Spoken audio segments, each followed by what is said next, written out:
Hello, and welcome to the Paul Chandler Show. I'm your host, Paul Chandler. In today's episode, I'm going to be teaching how we code pacemakers and implantable defibrillators. Now, first of all, if you're an old school coder like me, you may still call them cardio defibrillators. That's fine, but quite a few years ago, they did change the name from cardio defibrillators to implantable defibrillators. But you know what? They're the exact same thing. So, in the CPT book, the AMA providers, the doctors, they put this awesome table in that shows 3 simple columns. Here's the procedure that you did on the left. If it's a pacemaker, here's your code or codes. You scroll over. If it's an implantable defibrillator, there's your code or codes. The problem is, though, that with the table that's in the CPT book, all the procedures on the first column is just one big list. So what we're going to be going through today is, in your CPT book, how to divide out each different group of procedures. So in that way you can see the different topics, and I'll be explaining those topics as well. So you will need your CPT book for today's episode, and we'll begin going through the pacemakers and implantable defibrillators, dividing out in different sections that grid in the CPT book, and explaining which group of procedures each topic does. Now, when we're coding the pacemakers and implantable defibrillators, in the CPT book, on page 218 for the 2020 professional version, here we have, where I mentioned earlier, we have the 3 different columns for the different procedures, pacemaker, and implantable defibrillator codes. What I'll be doing on the board now is, if you look onto the left side, I simply just drew lines, and then we'll be doing that as far as breaking off how many rows are in each section, and then I'll be going through and describing each section, so that way you can make notes and kind of translate what we're doing. Now, what I'll be doing on the board is writing down the numbers that we have, the amount of rows in each section. So, for example, going across, we have 4, 3, 4, 1, 1, 1, 3, 3, 2, and then 1 and 1. So I wrote it on the board right to left, but these are how many rows we have in each section in your CPT book, going from top to bottom. So for example, you count down 4 rows and draw a line to divide it. Then you count down 3 rows, draw a line to divide it, count down 4 rows, draw a line to divide it, and so forth. And what we'll be doing is, as we're going down, I'll be explaining what we're doing in each section that we can translate it. So with the first group being 4, draw a line under insert subcutaneous defibrillator electrode only without pulse generator. Because remember, some terminology that we have here. The term pulse generator means battery, the battery that's getting connected into the patient's heart. We also have the term electrode, which can also be used as lead, or think of it as the wire going into the patient's heart. Now, we also have the term single lead, dual lead, and multiple leads. So a single lead, one lead, one wire going to a chamber, 2 leads for dual, and then multiple leads for 3 or 4. I don't know why we don't have tri-lead and quad lead. That just seems like it makes sense to me, but I didn't write the book. So this group of 4, we have, think of it as translating it, the doctor's putting in the wires, putting in the electrodes, the cords, the leads, and that's it. So this group of 4, the doctor's putting in the leads, and that's it. Then we have the group of 3. So counting down, draw another line under initial pulse generator insertion only with existing multiple leads. So while the first group of 4 was we're inserting the leads, the electrodes, and that's it. This group of 3, we're inserting the battery, and that's it. So either another doctor went in before and inserted the leads, now a different doctor's coming in and inserting the battery. Then we have another group of 4. So draw a line under, and this should be the last row with the word initial beginning it. So the last group of 4 ends with initial pulse generator insertion or replacement plus insertion of subcutaneous defibrillator electrode. So translation, on this group of 4, we're either inserting the battery, brand new battery for the first time, and the leads together for the first time, or we're replacing the battery. So old battery out, new battery in, and we're adding more leads into the patient.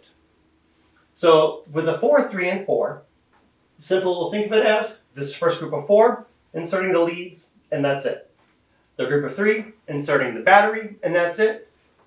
This group of 4, doing both together, leads and the battery at the same time. Now then we should have 3 separate rows for 1s all together. So then separating it out, think of these as one block of section together. Then we have 3 groups of 1. And the first one by itself is insertion, replacement, or removal and replacement of permanent leadless pacemaker. Now, since it says permanent leadless pacemaker, this is new technology. That's why there is no code if we go over to the implantable defibrillator, only for pacemakers. And it's leadless, so there's no leads into it. So notice though, so think of that as Wi-Fi, internet going magically through the air, versus old school dial-up internet or an Ethernet where it's connected to a landline. That's the landline version before. This is like a Wi-Fi version of the battery that's able to have the pacemaking functions of the heart keep on going without any cords going in. Now, this also, notice how it says insertion, replacement, or removal and replacement. Now, remember, I didn't write the CPT book, so insert, you're putting it in. But then replacement, if you're replacing something out and something in, or removal and replacement, that's something out, something in again. So it is kind of redundant, but that's just how they wrote it in the code. Now, in this group of 1, this is the upgrade code. By this upgrade code, if you have the 2020 version of the CPT book for the professional version, write down C page 217 by that upgrade code. Because on page 217, that's where it gives us the definition of a single chamber to a dual chamber. And then now we're in, as far as the next group, dealing with the removals. So we have the first row by itself, the removal pulse generator without replacement. So this first group of 1 under the removals, old battery out and that's it. Then this group of 3. So draw a line under removal pulse generator with replacement pulse generator, only multiple leads. So while the first group of 1 was old battery out, and that's it. This group of 3, old battery out, new battery in. But also we're not touching the wires yet. So the electrodes, the cords are staying in there, but this group of 3, old battery out, new battery in. So let's say if a doctor is replacing the battery of a pacemaker on, let's say, 3 chambers, so multiple leads, then we would go down to the 3rd row in this group, removal pulse generator with replacement pulse generator for multiple leads. So if it's a pacemaker, then our code would be 33229. And if it is a pulse generator, our code would be 33264. Then the last group of 3 that we have in the set. So draw a line under removal subcutaneous defibrillator lead only. This is just taking out the cords, just taking out the wires, not touching the battery. And then this group of 2, we have old battery out and new battery in, and also the cords, old cords out and new cords in. So the full replacement. Everything's going out, everything's going in. And then this group of 1, so draw a line under removal of permanent leadless pacemaker. And that is the Wi-Fi, if you will, the pacemaker with no cords, taking that out. So translating again, the removals, the group of 1 is 1 row, just old battery out. Then we have the group of 3. We are old battery out, new battery in, or just taking out the different batteries that we could have in there, but not touching the leads. Then this group of 3, old cords, the old electrodes coming out, and that's it. And then this group of 2, full replacement. The battering cords come out, and new battering cords go in. And this group of 1, we're removing the Wi-Fi, if you will, the leadless pacemaker.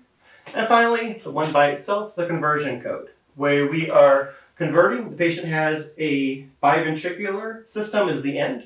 So the patient already has a 1 ventricle that is connected to a battery and for the electrode, and bi meaning 2, going from 1 ventricle into 2. Remember then with the different chambers of the heart, we have the 2 arteries up on top and 2 arteries on the bottom.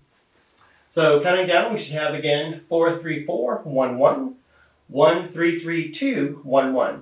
And no, ladies and gentlemen, that is not my phone number nor my social security number. But it's a number that we should all have on page 218 of our CPT book. I thank you for watching this episode of the Paul Chandler Show. We talked about coding pacemakers and implantable defibrillators. Have an awesome rest of the day.